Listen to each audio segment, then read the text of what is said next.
Thank you. So, okay. During the session, though, I mean, there's only a few of us here, a couple of handfuls. Ask your questions. I want to know where you're stuck. Let me help you. Um, Come to me with your, which I'll show you in a moment. Come to me with your study game or research question. Come to me with your level of measurement of the variables, and we will figure this out. So, okay, without further ado, let's just get into this. So most students have trouble with this. I don't really know why, except I think that there's not as much experience or time given in the curriculum to actually look at data plans. Um, Nevertheless, if you're doing a quantitative study, you're going to need a data plan.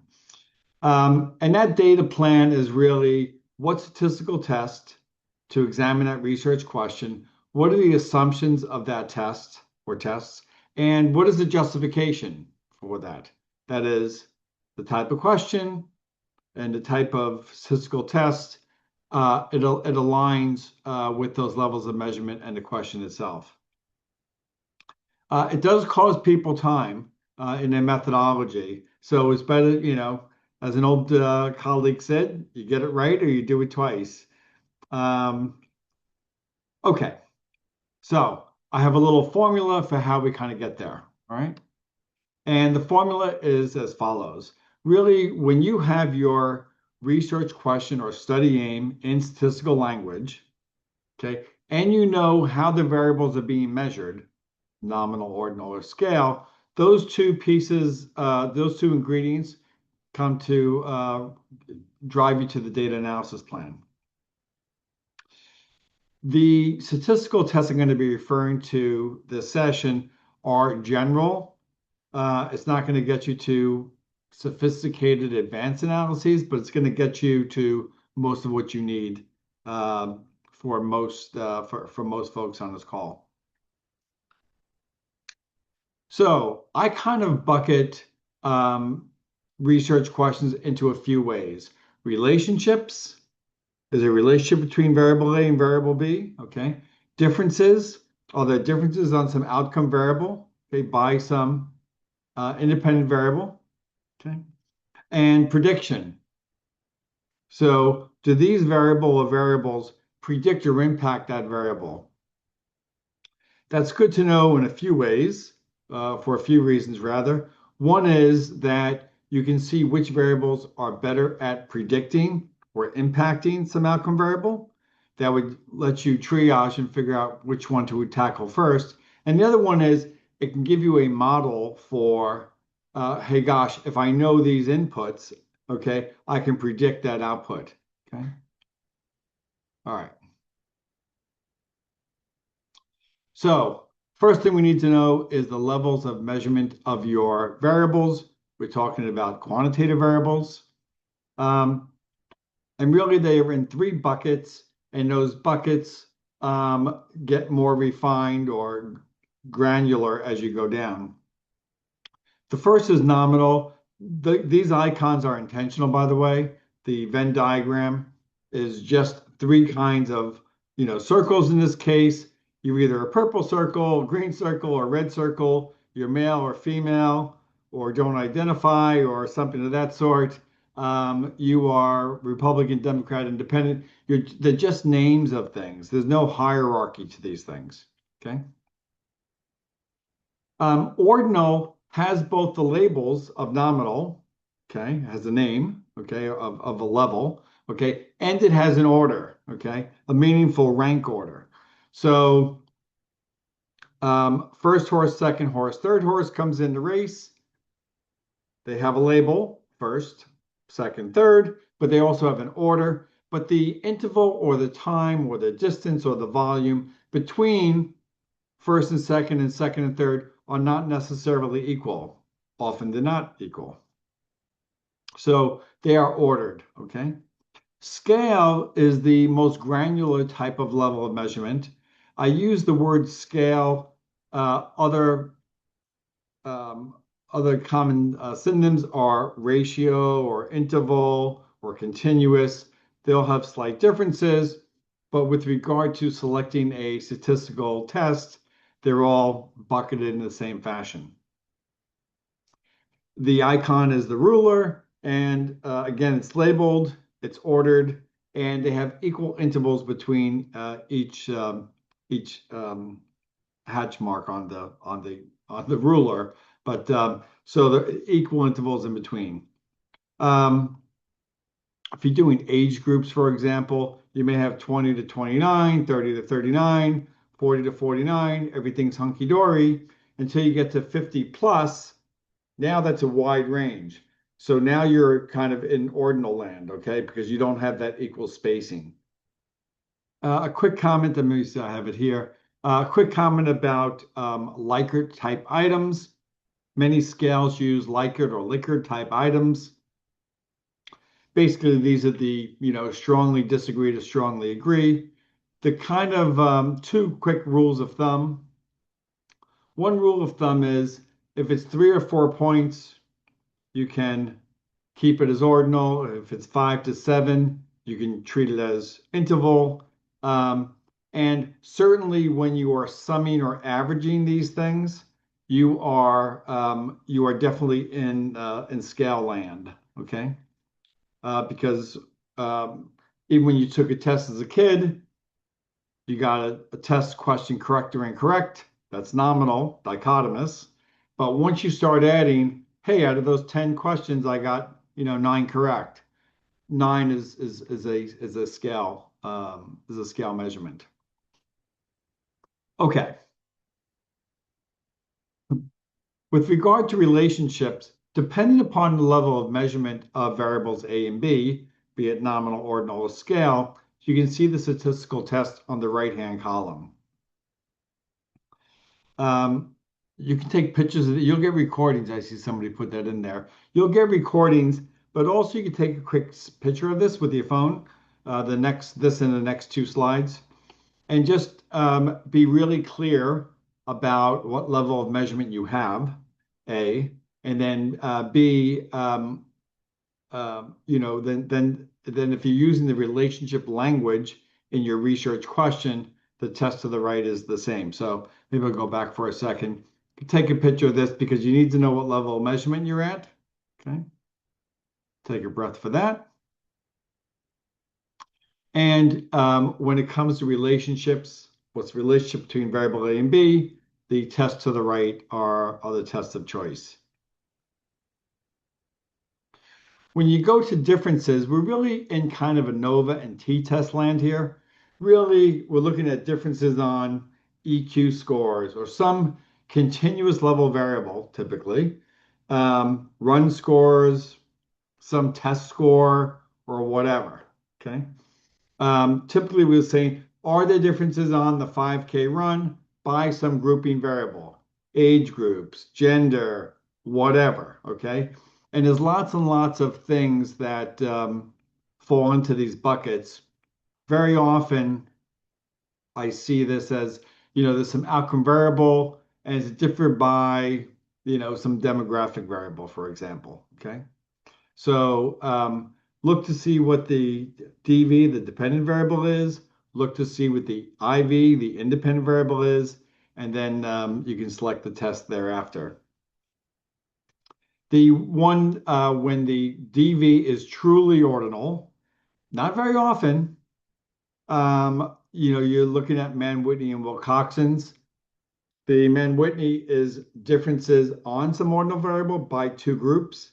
The Wilcoxon is differences on some ordinal variable pre to post. So the Wilcoxon and the Friedman are matched pairs. Someone's doing a pre-post or pre-post follow-up. Okay. Once you have that matched data or paired data, you're in that Wilcoxon-Friedman land. The most often cases of the Mann-Whitney and Wilcoxon is, as it turns out, or the Kruskal-Wallis and Friedman, is if the assumptions are violated with these t-tests or ANOVAs, it's fruitful to, well, it's more than fruitful. It's really required to look at that. They call them non-parametric tests, to look at those other tests if assumptions are violated. So that's the real reason that kind of people use those um, rather than the t-test and the ANOVAs. As I'm talking again, feel free to take a picture, feel free to throw in questions into the Q&A and so forth. The last large bucket of statistical tests is really regressions. And I was doing I'm doing a webinar with an organization, and I said, "Well, I want to show a regression." They're like, "Oh, that's too complicated for them." They're really not complicated, okay? Um, the key part here is the outcome variable or the dependent variable. In regression, is called the criterion level variable. And here, the key to the regression test type, okay, is really the level of measurement of the dependent variable. So when you have a binary dichotomous variable, live, die, yes, no, in, out, whatever, you're using a binary logistic regression, and it's a very common test, okay? The other common test is really the fourth row there, which is when your outcome variable is scale. Very often tests have scale levels of measurement. Um, and when that is the case, you are doing a linear regression, okay? Or if you have several predictors, independent variables called predictors in regression um, speak, then we do it's called a multiple linear regression, okay?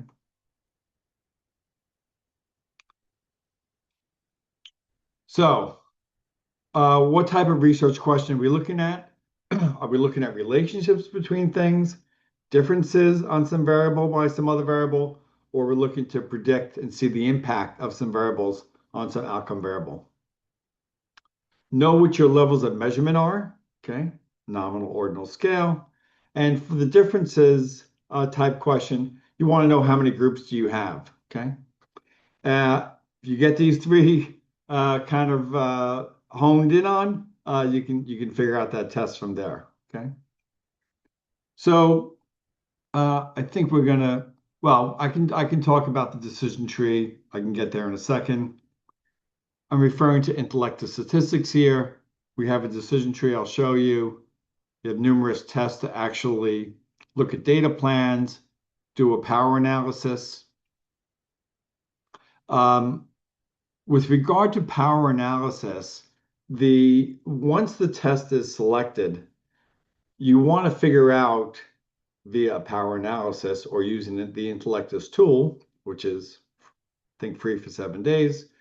You need to figure out what your sample size is, okay? And different tests have different sample sizes. So you need to kind of be aware of that. And you're going to want to report that in your methodology, and you're going to want to report that for your IRB application, be it students or faculty on this call. What else do I want to say about that? It's important that you have a proper sample size, okay? These are desired sample sizes. It doesn't mean you're going to find significance, but it gives you enough power or a large percent, say 80% chance of finding differences or relationships if they're there. And a lot of these tests are very sample size specific. So small sample sizes, it takes large differences or large relationships to detect a difference or relationship there. So, the rule of thumb is the more the merrier. Typically 30 to 60 is a sweet spot. You don't need thousands. You need more than, well, I've done tests with 5, okay? DMP programs or projects often have very small sample sizes, particularly during the COVID days. You couldn't get anybody. Um, so statistical tests, but more importantly, doing that power analysis is important. Most tests have assumptions associated with them.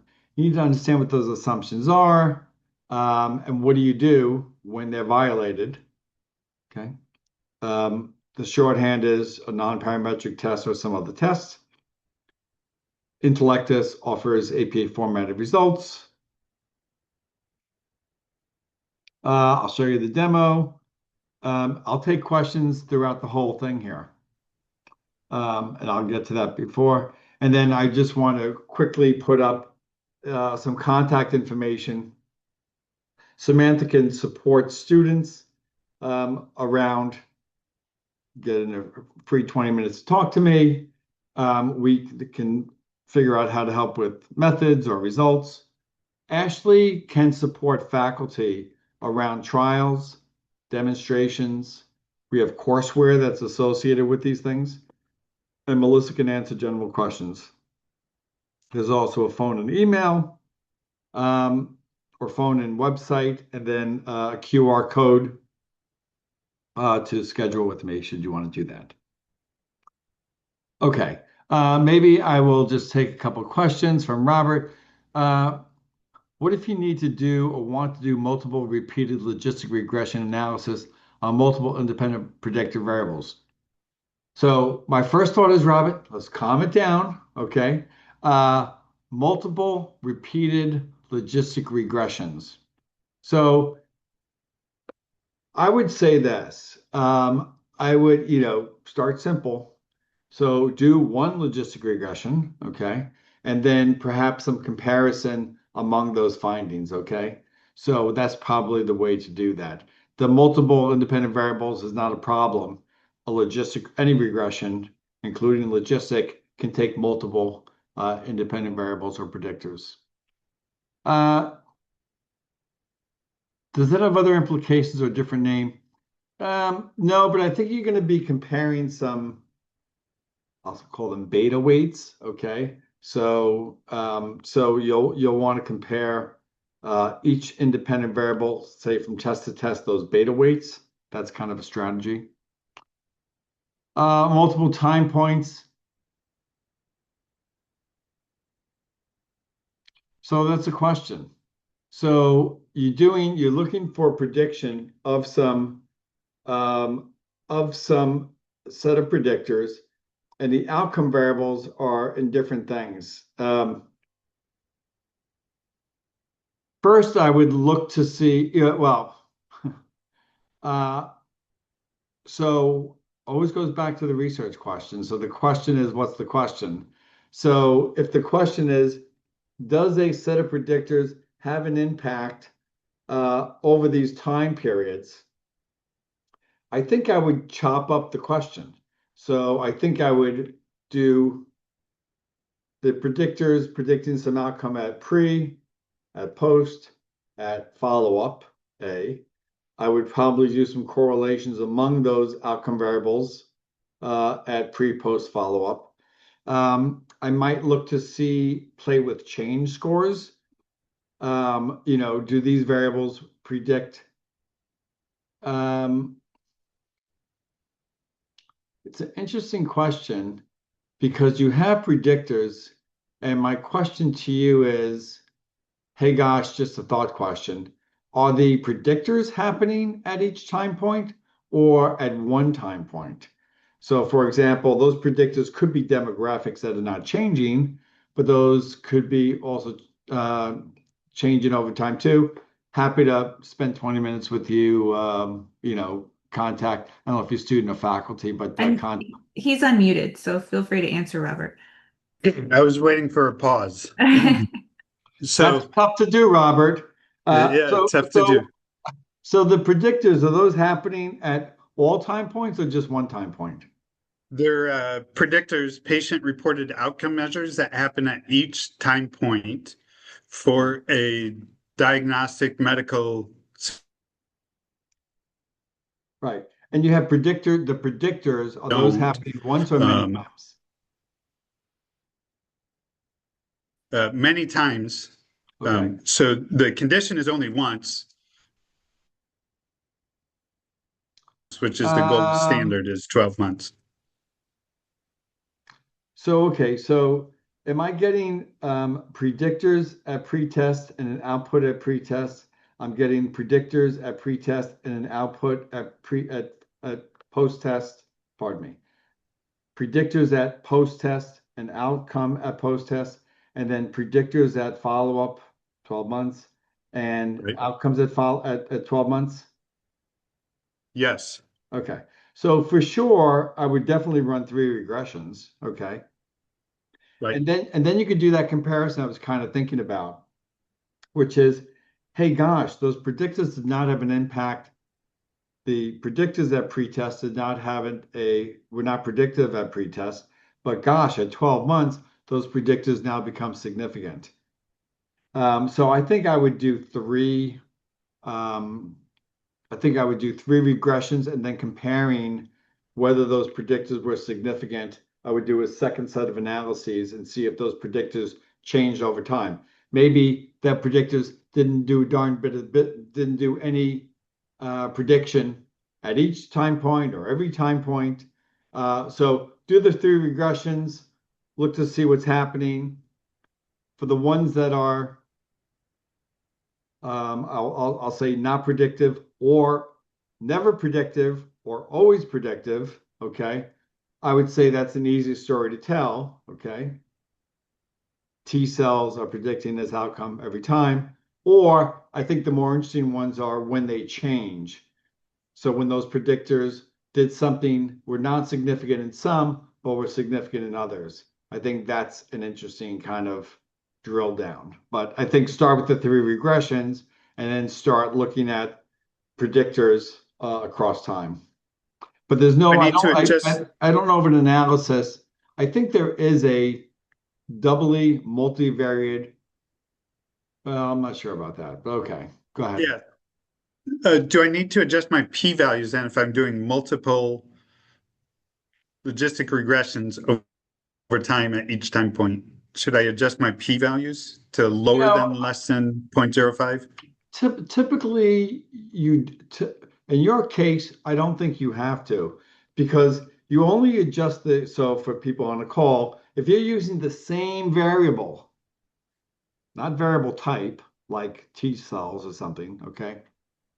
Actual outcome variable. If you're using that variable and I'm running regressions on that variable all the time, okay, then you should adjust. But it sounds like you have a different outcome variable at pre and a post and a follow-up or whatever, pre 6 months, 12 months. So I don't think that's the case there. Yeah. Thank you. Yeah, no, I think it's a good question. Yeah, I mean, I think you got to do that extra drill down. So I think that's going to be the interesting part of it. Is there a relationship between mom's age and the probability that the infant will have low birth weight? So, question to me, you had the question, good. You had the relationship, good. What is the level of measurement of mom's age? You can unmute them. No. Yep. So I could be nominal, old, young. I could have age levels like ranges, or I could have mom's actual age. So what do we have in terms of mom's age? Carolyn, you can go ahead and unmute and answer if you'd like.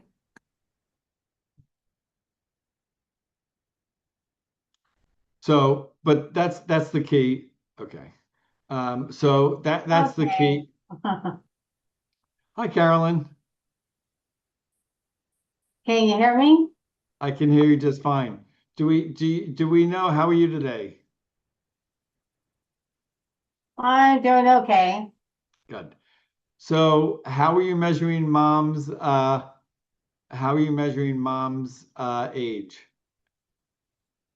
I'm measuring mom's age in groups of like 15 to 20 and 20 to 30. You So you know, have um, right. So you have ordinal levels of measurement. 44 years of age. Right. So you have an ordinal level of measurement there, right? And then we have, birth weight is in probably Yes. ounces. So you have an ordinal there and a scale for birth weight. We're in Spearman correlation land.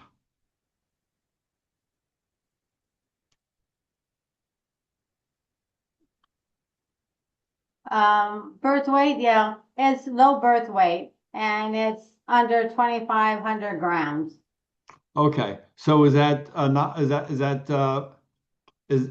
so we have a dichotomous variable under 2,500, yes or no?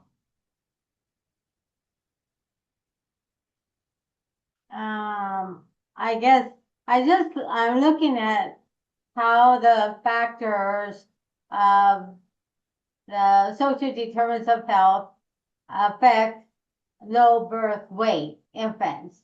And the low birth weight would be 2,500 grams, lower than 2,500 grams. Or so it's lower than 2,500 grams or 2,500 or more. Is that correct? Well, actually, I'm looking at low birth weight, which is defined by 2,500 grams. Right. But So what is our level of measurement there?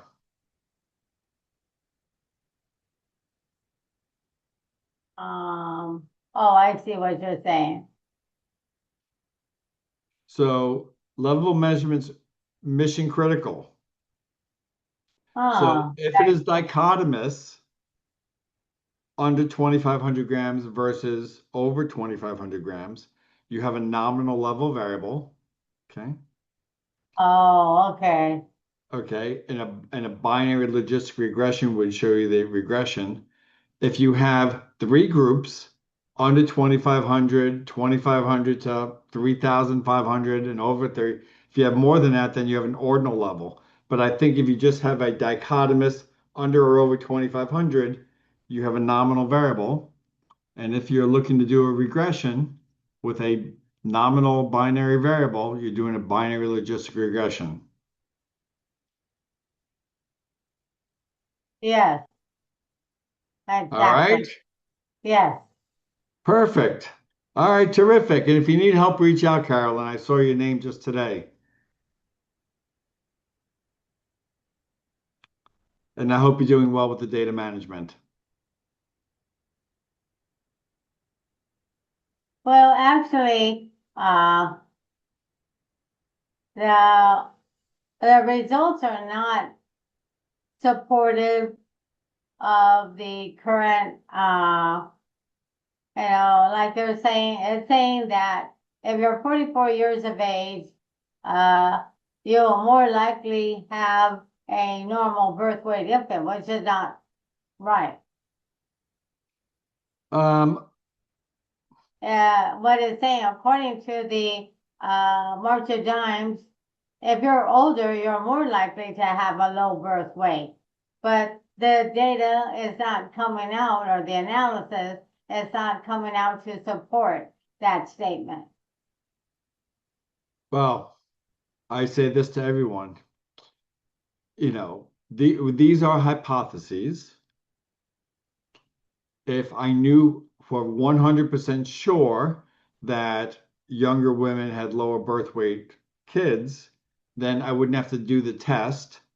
So, I mean, just make sure that you're, managing your data appropriately and interpreting the output appropriately. Um, so that's important. And if you found a novel finding, cool. You found a novel finding. That's worth reporting. So the fact that it is an unusual finding that just makes you want to go back and check everything, but it doesn't mean that it's not true.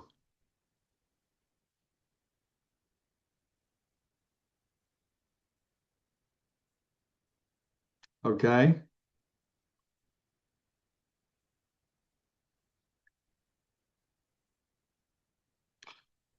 Okay. All right. Terrific. So let me just jump to the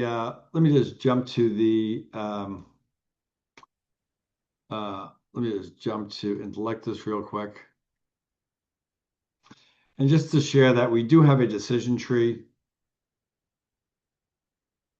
And under the decision tree, you can kind of, knowing the level of measurement, okay, and knowing how many groups you have, for example, you can just use this very simple thing. You can't break it, so you can play with it.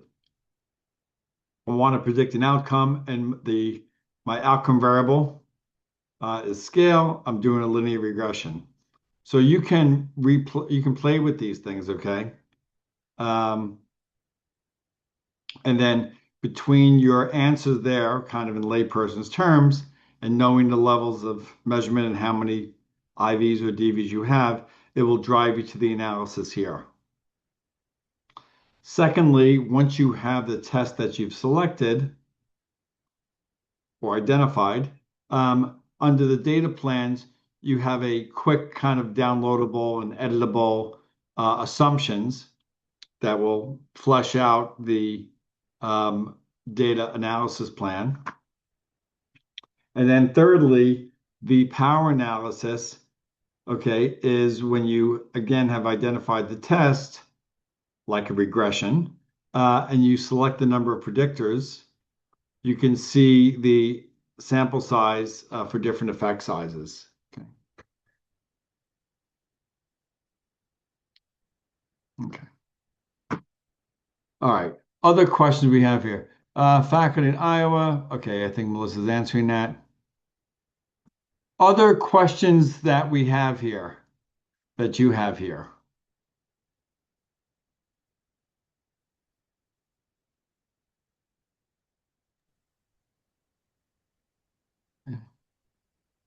And you can enter them in the chat or the Q&A or raise your hand. We're happy to unmute. Yep. And I'll put this back up so you can take a picture with your phone. Here's the section we're in.